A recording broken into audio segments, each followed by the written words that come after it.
Naghahanap na sila sa relasyon ng spark and excitement na nawawala doon sa present relationship nila. Kaya pag may dumating na someone, papasok na doon yung spark and yung excitement na hinahanap nila. Ang tendency ngayon, magkakaroon sila ng secret partner. Maitim ba skin? Underarm at singit mo? K-Skin ang bahala sa'yo. Premium ang ingredients, paraben-free and sulfate-free, and FDA-approved, kaya safe for everyone. With K-Skin, ibalik ang alindog mo. Huwag nang magpahuli. Hi guys! Welcome back to our channel. Kamusta po kayong lahat? Sana ay nasa mabuti po kayo. At sa mga hindi po nakakakilala sa akin, my name is Cheryl T. At kung bago lang po kayo sa channel na to, pwede po ba makahingi ng isang favor to please consider to subscribe dito po sa ating channel. And also, huwag niyo rin po sanang kalimutan i-like and i-follow ang ating Facebook page official.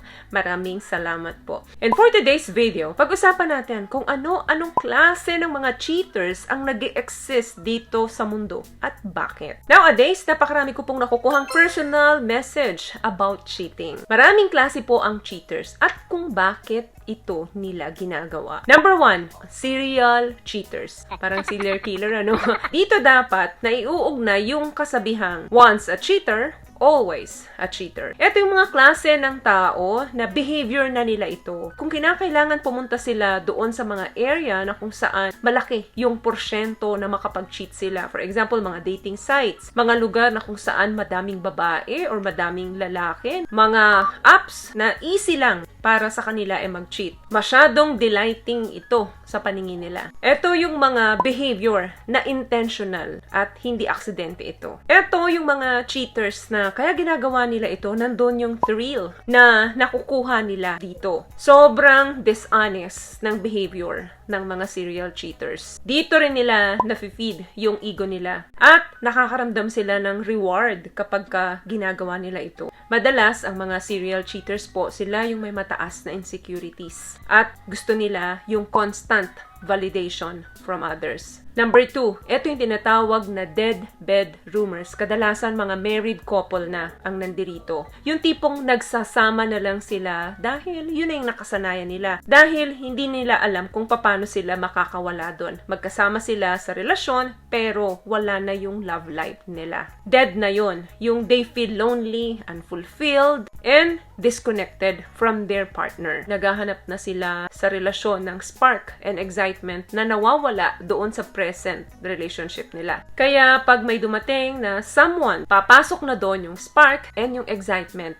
na hinahanap nila. Ang tendency ngayon, magkakaroon sila ng secret partner na mamimit yung needs nila. Kaya yung cheating, yun yung nakikita nilang sagot sa problema nila. Ang pinagkaiba lang nito sa serial cheaters, lalo na pag married couple, nakakaramdam pa rin sila ng guilt or remorseful pagsisisi every time na gagawin nila ito. Kaya lang, paulit-ulit pa rin nilang nagagawa ito. Ang mga serial cheaters kasi, mga sinungaling talaga sila at hinahanap talaga nila yung pag-cheat to the point na lumalapit sila dun sa mga area na kung saan nandun lahat ang temptation. Ang mga dead bedroomers, eto naman, primarily, nag-cheat ito hindi dahil para makipag-sex sila, no? Pangalawa na lang yun. Madalas naiisip nila, sila yung biktima sa relasyon, na kasi hindi na sila mahal ng asawa nila, hindi na sila importante dun sa asawa nila, kaya naghahanap sila ng mga taong magbabalidate sa kanila at i-justify yung thoughts nila. Number 3, ito yung tinatawag na emotional cheaters. Karamihan nag-uumpisa ito sa friendship muna. Then, afterwards, nagiging intimate. Masyadong marupok ito na pwedeng magresulta to the point na physical affair na kapag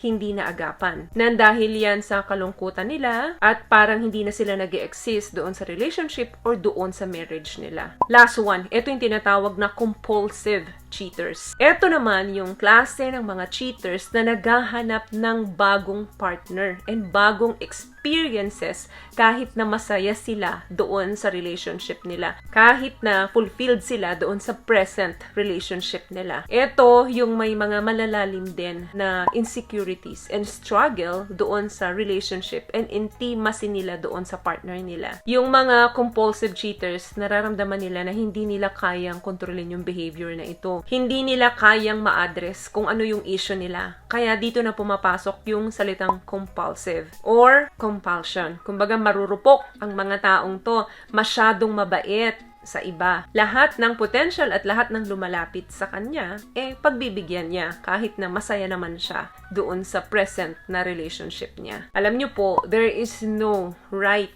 reason para sa infidelity or lokohin niyo yung partner niyo kasi pwede naman na makipag-usap muna kayo sa partner ninyo kung hindi na kayo masaya at gusto na ninyong humiwalay doon sa mga partner ninyo. Sana, yun na lang muna ang inuuna nating gawin bago tayo maghanap ng iba. As we grow up, dapat alam natin paano natin ina-address yung mga inner issues natin sa buhay. Pwedeng sa tulong ng mga mental health specialist natin or makipag-usap tayo sa mga partner natin. Yan lang yung tanging susi para ma-address natin yung problema ng bawat isa. So yun lamang guys yung video natin for today. I hope nakatulong po ang mga pinag-usapan natin dito ngayon. At kung nagustuhan niyo po ang ating video, please give it a thumbs up, comment down below. And also share this video na rin po sa mga kaibigan sa tingin nyo matutulungan ng video natin. Once again, palagi po kayong mag-iingat at palagi po kayong manalangin. Thank you guys for watching. See you on our next one. Always love yourself and be a blessing. Bye!